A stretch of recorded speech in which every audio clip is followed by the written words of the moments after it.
Hi, my name's Ani Baker, and I've been trying to start a podcast by myself for absolute years. And today, May 2nd, 2023, is the day.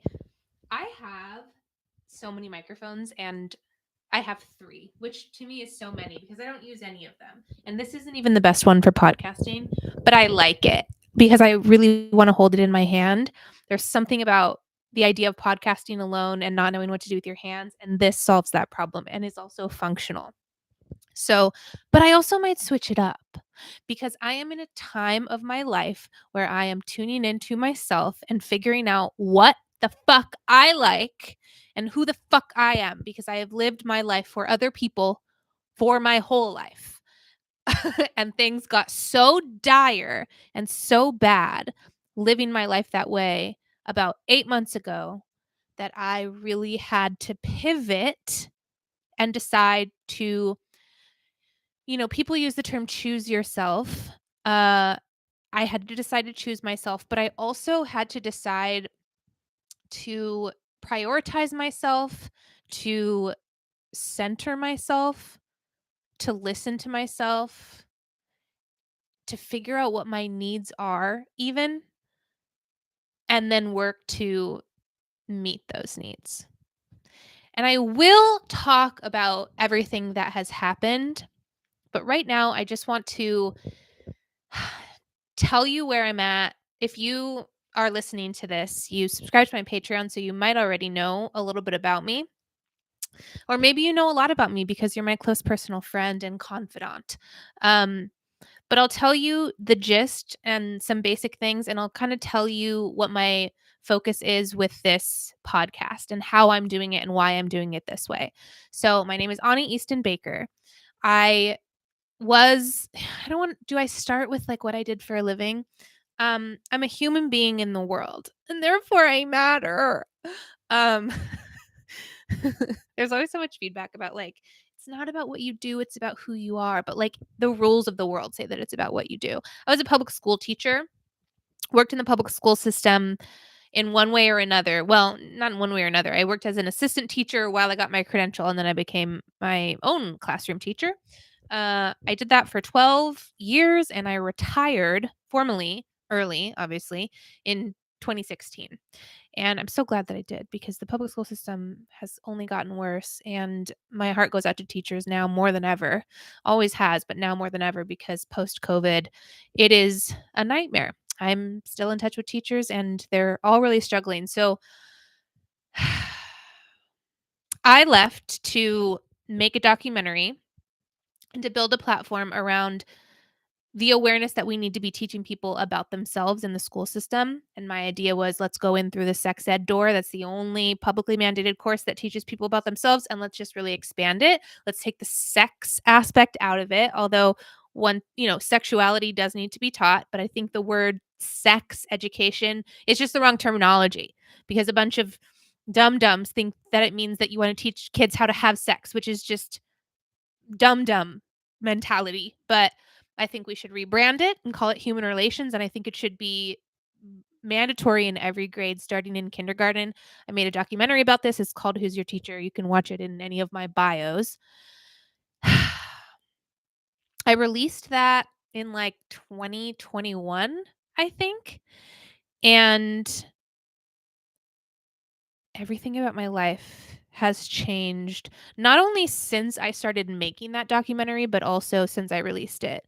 I had to give up a lot of people and a lot of things and a lot of safety and stability because so many aspects of my life were detrimental to my well-being. But it's hard for me to know when something's detrimental to my well-being because I was raised by two abusive adults.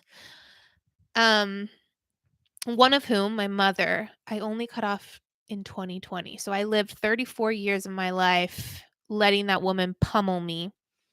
Um, and I noticed that since I've cut her off, it was like closing the door to her alerted me to the fact that I had a lot of other people who were pummeling me in a similar way that I was making excuses for because I was making excuses for my own mother to do it. Why wouldn't I let other people do it? And I'm in a state of great uncertainty. And I hope the upheaval is done because there has been so much of it. But I also, who knows? I mean, I don't know. I didn't anticipate all of the upheaval that occurred in the past. So how would I know if it's going to happen again? Life is unpredictable, right? But in the aftermath of this upheaval, which I will tell you all about, I came to the understanding through so much pain and agony and suffering that I need to prioritize myself. Now, I don't know how to do this. This prioritizing of oneself does not come naturally to me. I I I don't know if it's my nature. Um but I do know that I was nurtured to be of service. First to my mother and father, who are impossible people to please.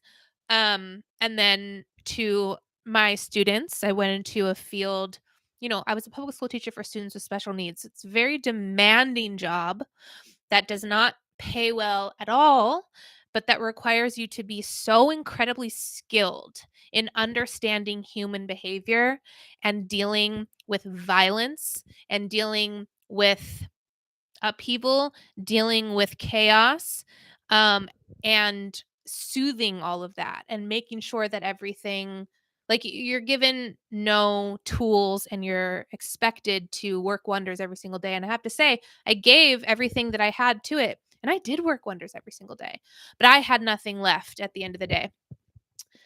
And that led to my retirement.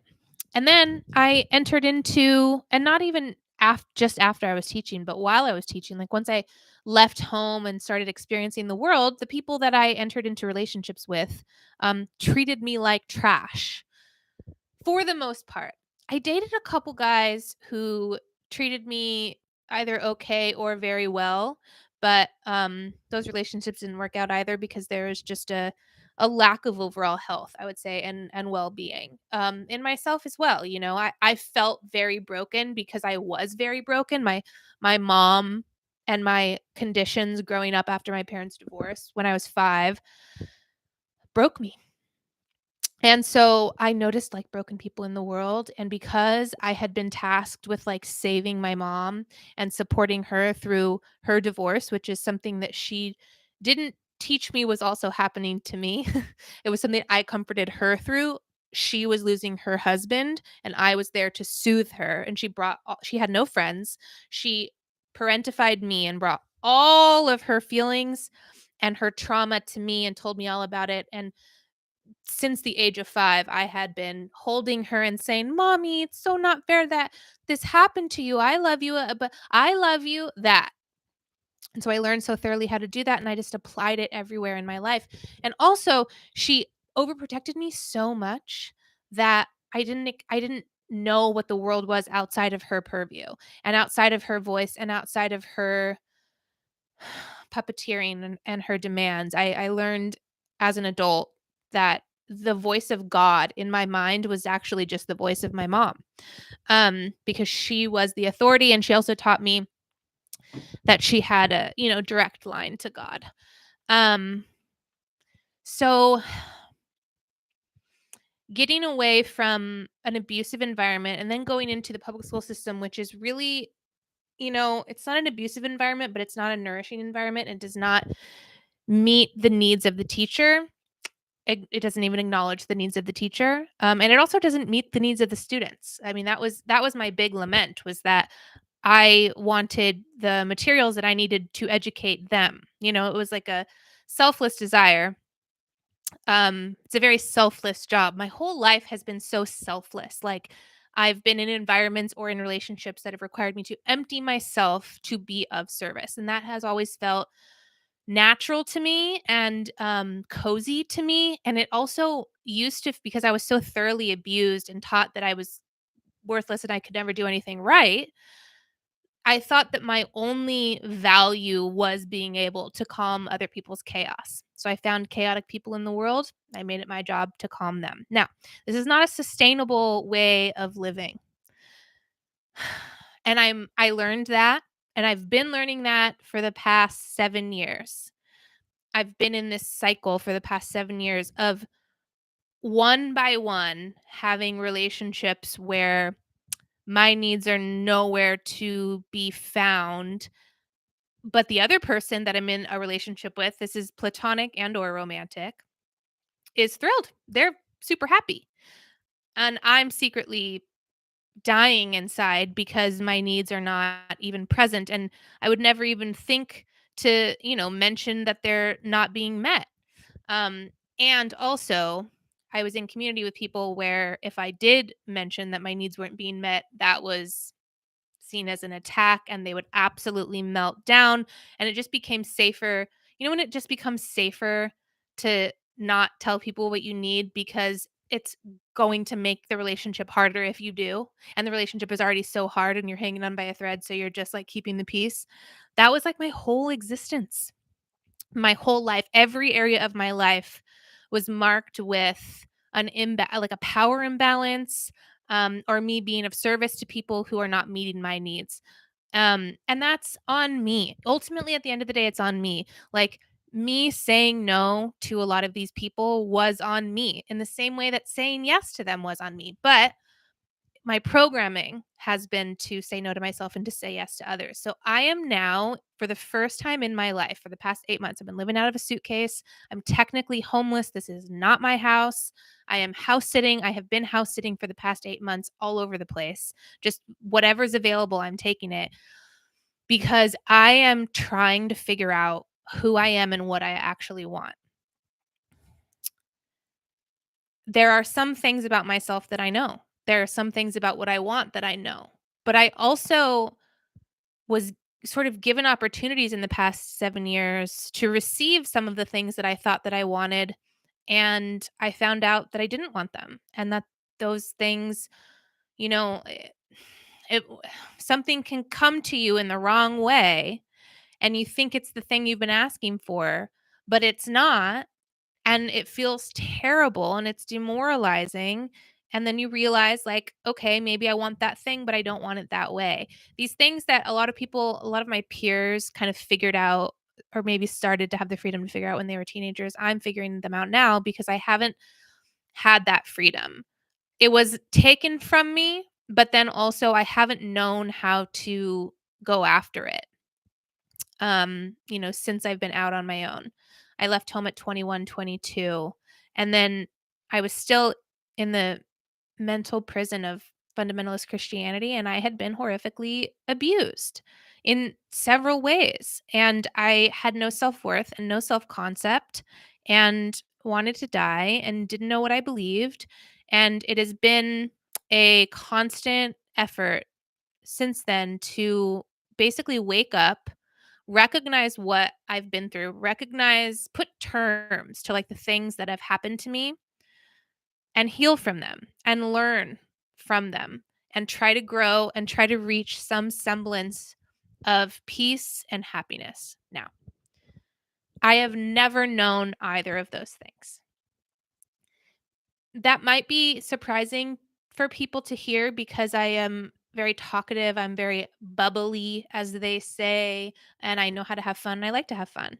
And I have a sense of humor and I can make jokes about basically anything, and I can appear very lighthearted and happy, and I can, like, light up a room.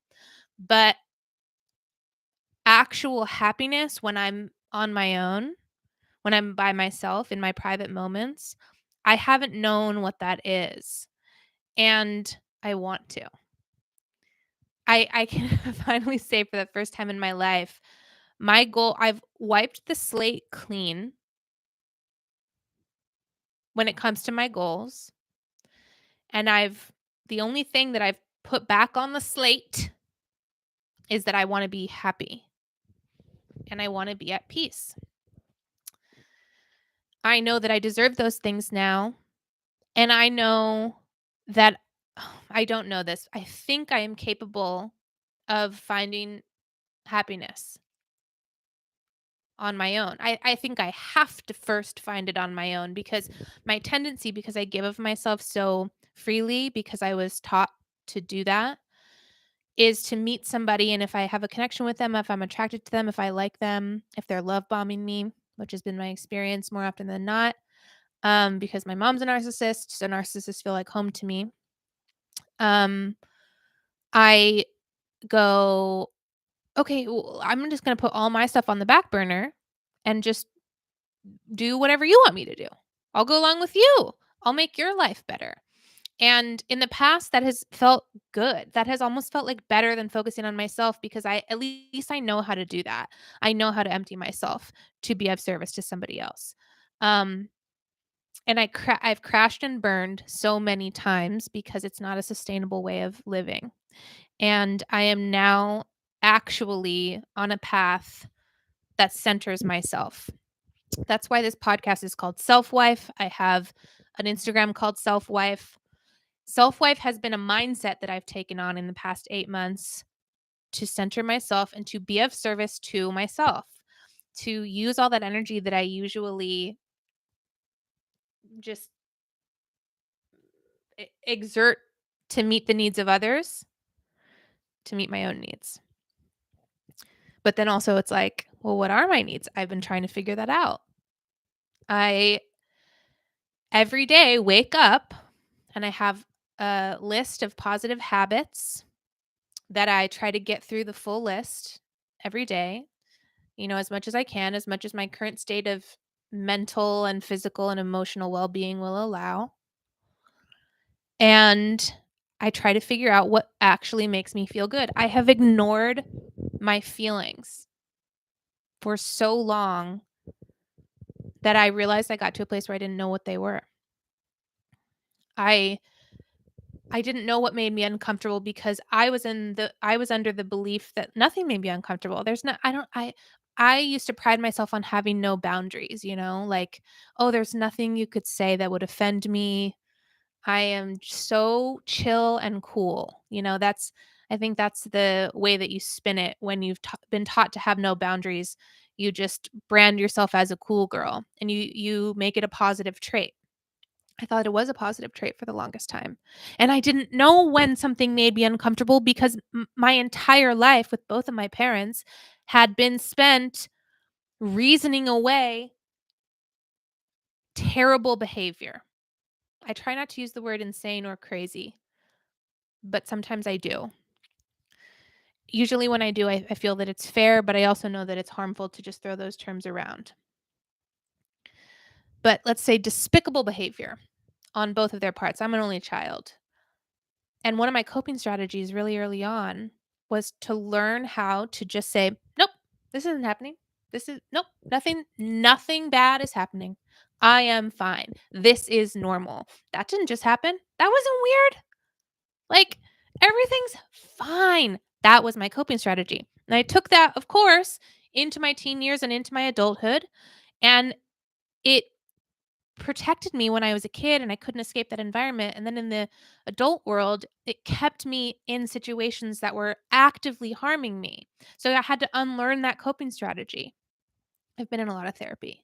I didn't come to these ideas, these realizations on my own. I've been in so much therapy and I believe I will be in therapy forever. I want to be in therapy forever. Therapy is education about the self and I want to learn about myself. Like there are so many things I want to learn and need to learn about myself and everything I do learn about myself helps me to be happier and healthier, especially if I apply the things that I learn, which is what I'm doing on a daily basis currently in my life.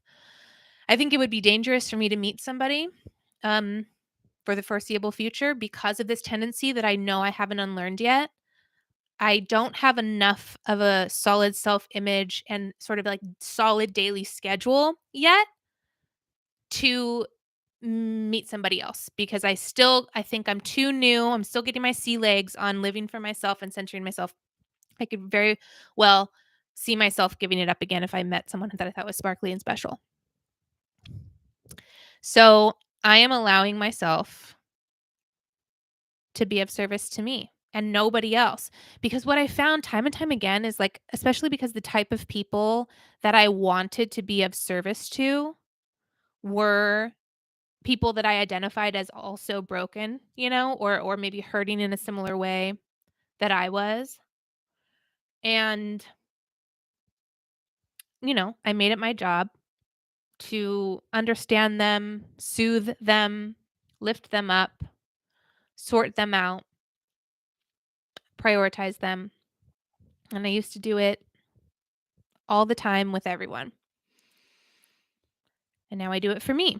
And it's so weird because the feedback comes from within my own mind. I don't have anyone else in front of me saying like, "Oh, thank God. Like, I don't know what I would do without you."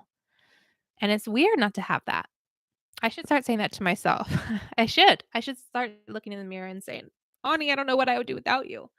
Because it's true, because there is one constant, and I've tuned into this recently, the one constant in my life through all of the struggle and upheaval that my life has been, the constant is me. I'm still here, and I'm stronger than ever, and I'm smarter than ever. I know more now than I ever have. Obviously, we're always learning. And I've gotten myself through such horrific shit over and over and over again in ways that I'm proud of too. I have maintained integrity in the ways that I've handled adversity.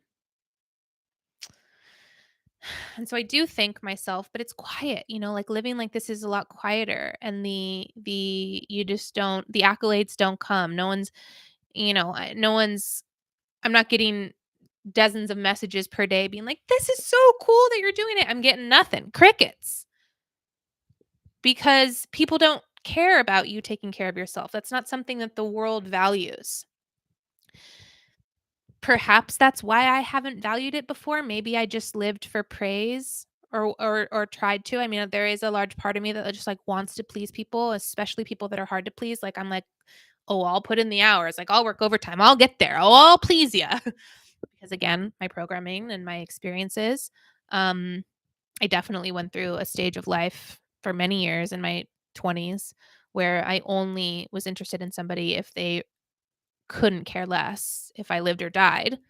Because I wanted, that's what felt like love to me, convincing someone that I was worthy, at least let me know that I was worthy. My mom made me feel so worthless that if I could change and I could never change her mind. So if I could change somebody's mind, it was like, yes, see evidence of my worth. So I really sought out people who hated me. Um, that was hard. And then I sought out people who really, really, really loved me, but they were loved me, but they were coming from a place of um, like tremendous mental illness. And so they centered me in ways that were unhealthy and for different reasons, some of them nefarious. I'll get into all of it. I have so many stories to tell. I want to talk about so much. And I struggle with this, like, I'm a teacher by trade, and so I wanna just, like, make a podcast and be like, "I'm educating you," but I also am such a student of the world right now, such a student of myself, such a student of life, that I don't feel right being, like, an adult teaching adults. I just wanna talk about what I'm learning, and there's value in that. There's educational value in that. I love hearing about people on their journey and how they're fucking up and how they're struggling and what they're learning from those struggles, and so I wanna be one of those people. And so that's what this podcast is going to be. It may become something else in the future because I do have I I do wanna make something educational, and I do wanna make something that's more focused, but Self-Wife right now is about learning to live for myself for the first time in my life. And I wanna share what's working for me, and I wanna share what I've learned. I wanna share what I've had to give up. I wanna share what I've learned the hard way. I wanna share what my existence right now feels like when I'm not living for anyone else's praise, or pleasure. I'm just prioritizing my own. And I also have depression. I'm medicated for depression. So there's a lot of like, and also the last 7 years have been tricky, but the last two have been like landmine explosions, one after the other. So I'm also in this like stage of recovery.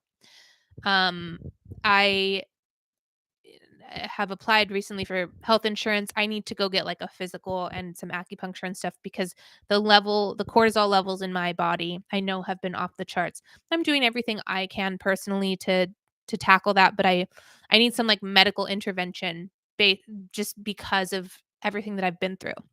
I'm worried about the long-term like internal ramifications of the stuff that I've been through.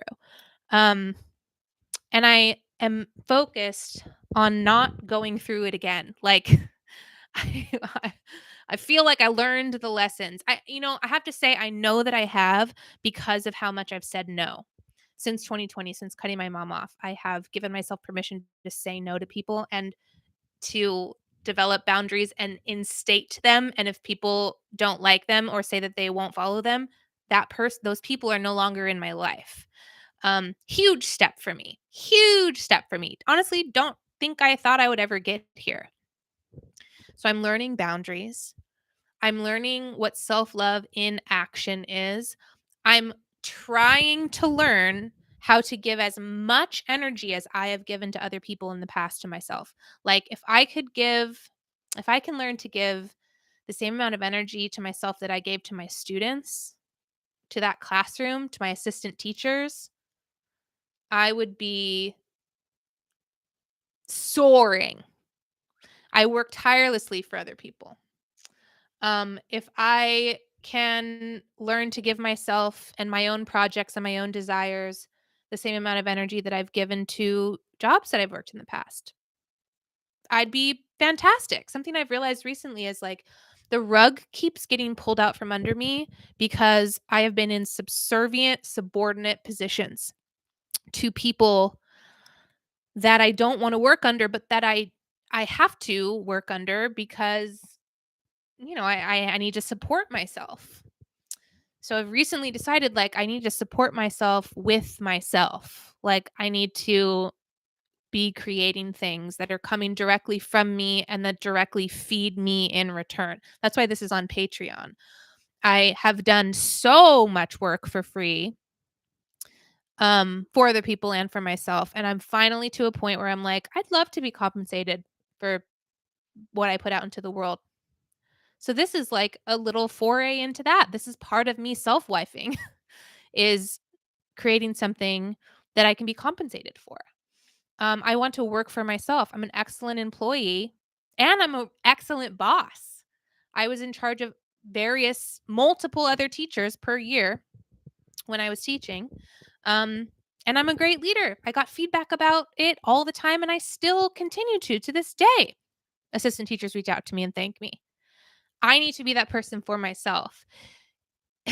It is so tricky to learn how to do it, but every single day I wake up and I try.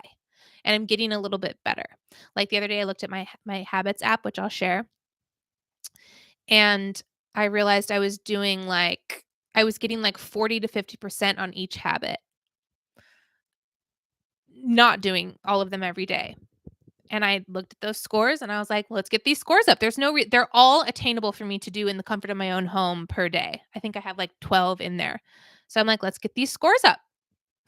So for the past few days, I've been trying to get those scores up. I still can't get through the full list every day, but I give myself that grace too because sometimes when I wake up at just effort for myself and the feedback is just only in my own brain and like feeling accomplished personally, sometimes I'll just need to lay down in silence to like recover from efforting for myself.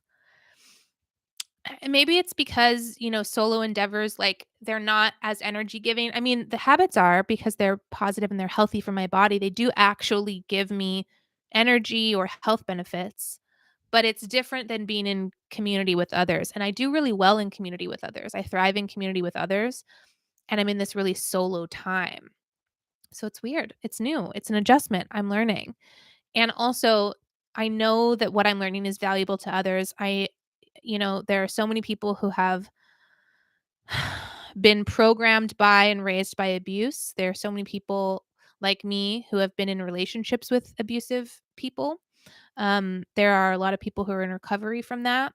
I have had a lifelong eating disorder that I'm in recovery for right now. Um, I was I was in the Gwen Shamblin Way Down workshop. Cults, we didn't call it that. I wrote about that for the first time truly 2 months before that docuseries came out and called it a cult. I was like, "Oh, shit. That's another thing I gotta fucking figure out." Um, I honestly didn't realize how much that being raised in that program had affected me until, like, it was, like, 2021 or something, and I wrote about it.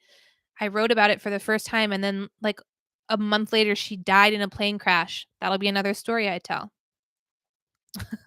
So I'm learning how to nourish myself. I'm teaching myself about nutrition for the first time because Way Down teaches you, eat if you want to eat Doritos all day every day for every meal, that's fine. Just like eat four. It's an eating disorder program. So I'm learning about nutrition. I'm implementing the things that I've learned about nutrition, every day in ways that I never have before. Um, I'm learning about what I really like and don't like. I'm checking I try something out and then I ask myself, "How do I feel about this? Do I actually like this?" Because I wanna build a sustainable foundation for my future. My youth held ha I wanted to say held and had. How my youth had and held nothing but pain for me. One benefit of that is I'm not afraid of getting older. I can't wait because my life gets better every year because I get to learn and unlearn things that are harmful to me.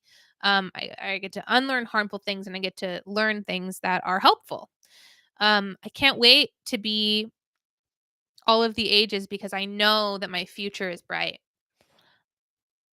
And I know that because I'm doing this work now to lay a foundation and to build standards. I am building standards for the first time in my life. I haven't had them before because I've never been allowed to.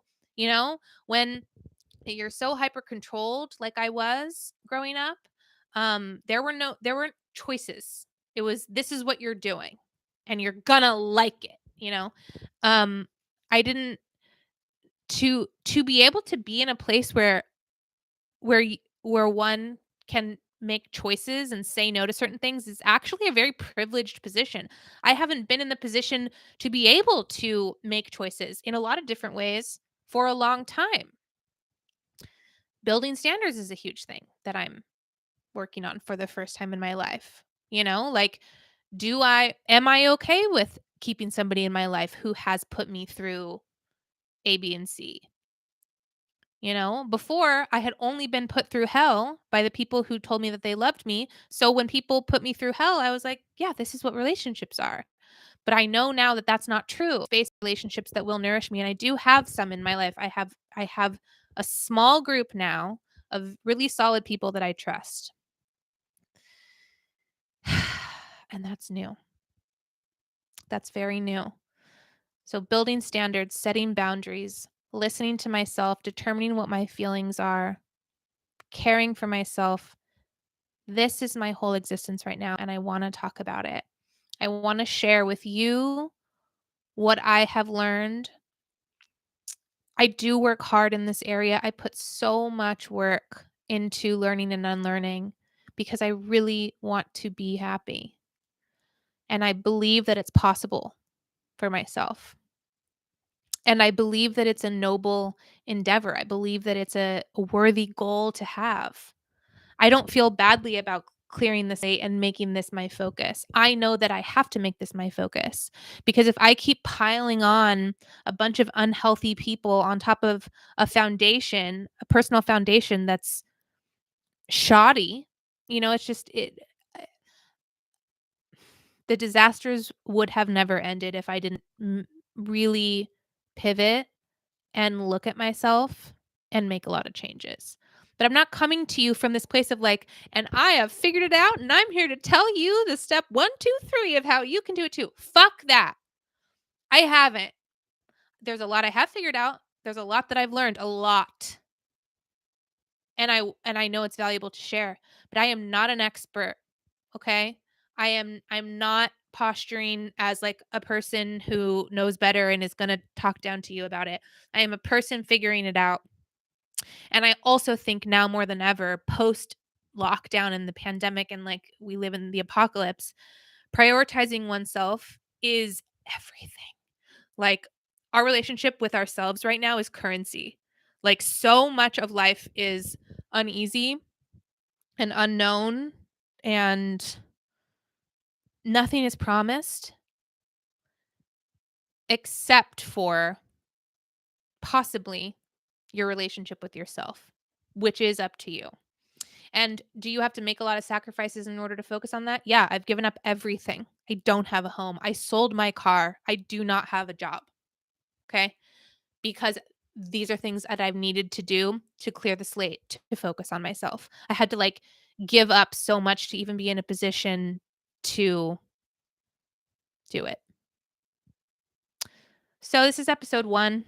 The forthcoming episodes will be more, I'll have themes, titles and bullet points. And you can tune in if you think that this is stuff that you need too. But self-wife also is not a gendered term. Anyone can be a wife to themselves, because the idea of being a wife, is just being of service, being loving, being consistent, being solid, always showing up, being reliable, being the one that is going to calm you down, like who's going to support you. Like, if you've got a wife at home, like, you're doing well. Well, I am that to myself now. And you can be too. You don't have to be a woman. You can be a he, she, they. Being a wife to yourself is a concept. It's also interesting. I don't want to be a wife to anyone ever. It's never been something that I think when I was a lot younger, like in my teens, I thought I wanted to be a wife. I don't believe in marriage. I don't want to be a wife. I don't even really like the word because of the connotation of how much you have to be of service to somebody else. Like, the idea of a wife is to be of service. But I do like it in this context, being a wife to myself. So, welcome to Self-Wife, the podcast. Maybe I'll bring guests on in the future. Who knows? Also, part of doing this is figuring out how I want to podcast. I might change things up. You're also going to see me in a lot of different locations because, like I said, again, this is not my home. I do not have one. So I'm going to be learning as I go. And that is also valuable. We get to share from where we are at. I don't have to reach perfection in order to feel worthy of talking to you. I say that out loud because that's something that I'm learning, because I used to think that I did. So let me know if you got anything from episode 1, and I'll see you back here. I'll do one a week because that's how podcasts work. I'll see you back here with episode 2. I might do episode 2 about my body. There's so much there. We'll see. We'll see what feels good to myself. Be a self-wife. I got to come up with like a sign off. Be a self-wife. Bye.